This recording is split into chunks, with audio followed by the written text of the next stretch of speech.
Hello students, welcome to our new normal class. And today we are talking about the lesson 3 in empowerment technology is all about contextualize online research and search skills.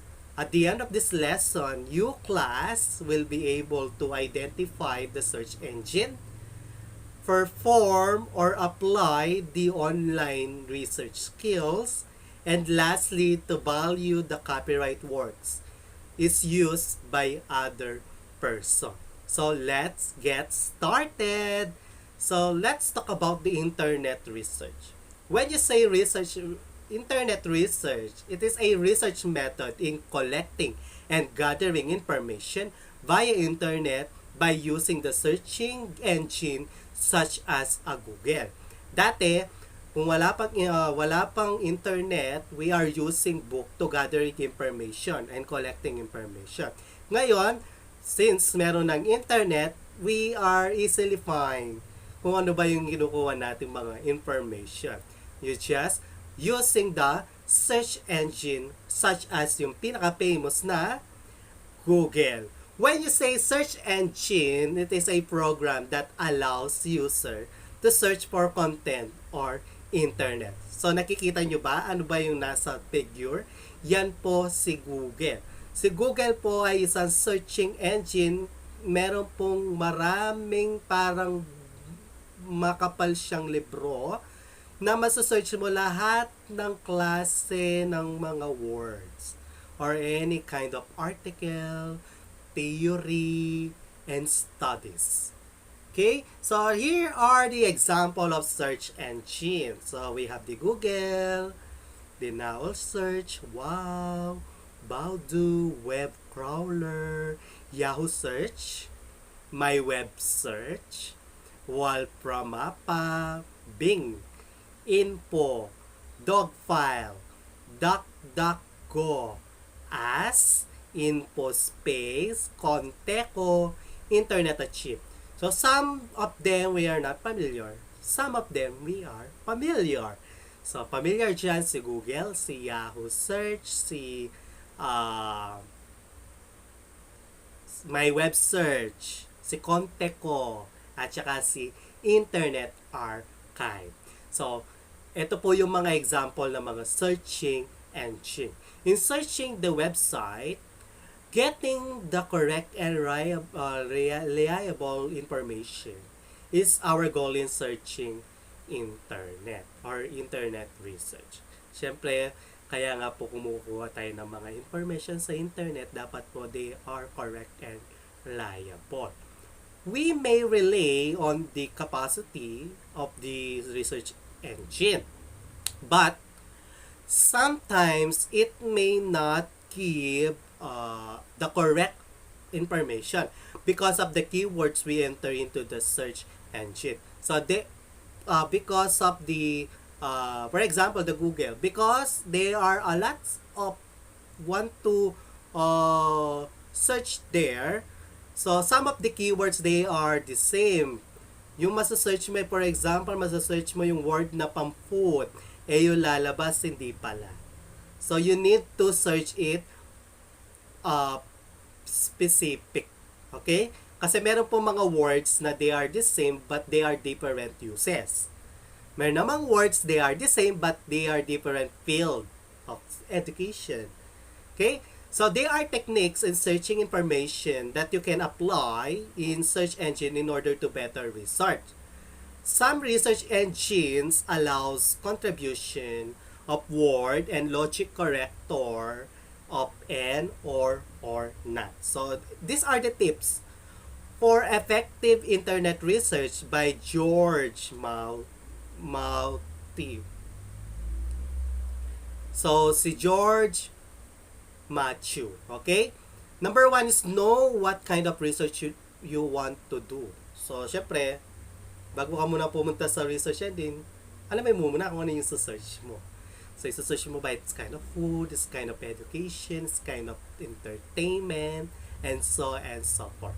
Next is make a list of keywords you will use to your search. For example, ang sinesearch mo ay mga article about COVID.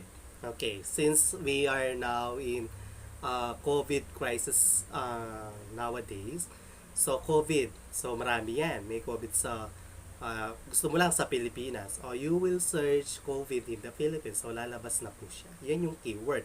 Next, enclose your keywords in quotation mark.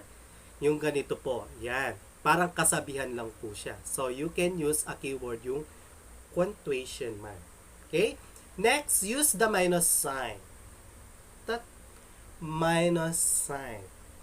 That. Next is try to specify search engine. So, there are some research engine na meron pang food lang, meron pang education lang, meron lang pang dance lang, tutorial, and so on and so forth. Next, I skim through search result web pages. You need to skim. When you say skim, yung para mabilis na pagbabasa. Basahin mo lang siya, and then kung tama, you need to proceed. Next, bookmark. Okay, for example, yung information na yon, nagustuhan mo naman siya, pero gusto mo siya ulit ma-search ulit kinabukasan para at least ma-review ulit. So, you need to bookmark or you need to add. Makikita mo yung bookmark dun sa yung figure na star. So, pipuntutin mo lang yon, add to bookmark, and then wala, add na siya. So, makikita mo yung bookmark mo nasa taas ni Google. Okay? Ay nasa ilalim ng search engine na nasa taas ng URL. Next, review your bookmarks. So, pag review yung mga bookmarks, nandun yung mga binookmarks mo, yung mga na-search mo na pinindot po yung star. So, mababalik mo siya. Pwede mo siya pwede mo siya ma-review as your offline, pwede mo siya mabuka sa online. Next, online research skills by Hannah Tiwerler Hodgson. So, number 1, check your resources. Siyempre, after mong ma-search yung research mo, you need to search your resources kung tama ba yung research na to, tama ba yung sources na to, kasi sometimes yung mga sinesearch natin mga information, they are not true. So, please check always the sources. Next, ask good questions. Meron mga website gaya po ng WordPress. Okay, na-discuss natin sa WordPress wherein you can ask a question dun sa specific na web site na yun. Okay? Next is the go beyond the surface. So, you need to scroll down on the information itself. So, you need to review at the four corner of the computer. Next, be patient. Always be patient po. Basa-basa rin po tayo at least nakuha na-search natin yung gusto natin, magbasa naman kayo. Be patient all the time. So, hindi kagaya ni libro, hanapin mo pa yung search mo and then babasahin. Okay? Next is respect ownership. So, you need to respect kung ano yung pinagkuhanan mo or ano yung na-search mo dun sa information na yon. So, kung hindi ka nag-agree, you need to respect kung ano ba yung sinabi dun sa article na yun. Next is use your network. So, use your network para alam nila kung ikaw pa yung nag-visit dun sa website nila. Next is the copyright issue.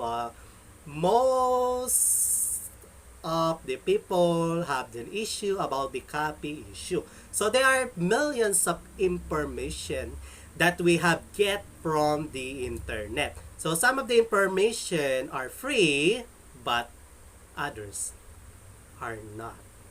They are protected by the copyright law. Kung ayaw mo makulong, you are punished by the copyright law.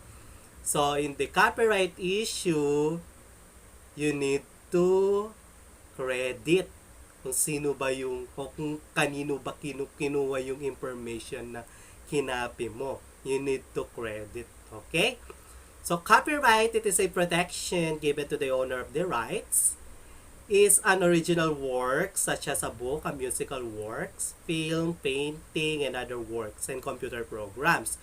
So mostly sa mga authors, sa mga articles, researchers, music, lyrics, yan po yung mga kinaka-copyright po. Yun po. The original works is called the intellectual property. So, sila po kasi yung gumawa doon. So, sila yung may intellectual properties, which is protected under the Republic Act number 8393, or also known as the Intellectual Property Code of the Philippines. So, basahin po nyo yung article na yun kung ano ba yung nakapaloob ng intellectual property. So, kung isa sa mga nakuha mong information na nakapaloob po dun sa Intellectual Property Code of the Philippines, you need to magpaalam muna dun sa author kung buhay, kung patay na po yung co-author. So, marami po yan na gumawa. Okay?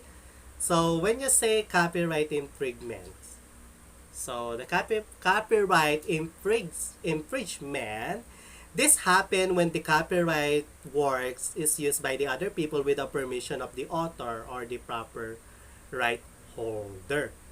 Any person who is infringing the right protected work will be liable under the law. So, ang mga copyright infringement, ito yung mga taong humukuha ng mga information na hindi po nagpapaalam sa mga may-ari na kinuha mong intellectual property. Okay? So, here are the example. So, may example tayo dito. So, ito yung case ng MY Intercontinental Trending Corporation na si Deadwood TU, Alliance Marketing and Publishing Corp, and the Punjay New Technology Color Making and Printing Company, or LTD, against the St. Mary Publishing Corporation. So, yon, basahin na lang dun sa module yung example na bakit nalabag siya sa copyright law at ano kaya ang naging parusa niya. So, ang naging parusa lang naman yun is kulong tsaka may pera. Next is the fair use. When you say fair use, research is important to the student and other Filipino. Yes, naniniwala tayo that research. Most of our students hate po si research, paggagawa ng research. Pero, pag matagalan na po si research, madali na lang po siya. Okay? Most of them relies on the information that they can get on online. Yes, that is true.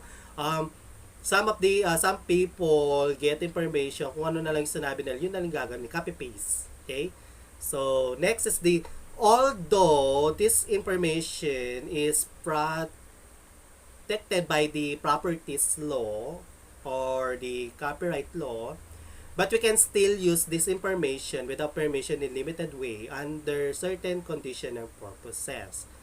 So, dapat when you are getting information, dapat nilalagay nyo siya sa references or lagi nyo siya sa kinakredit.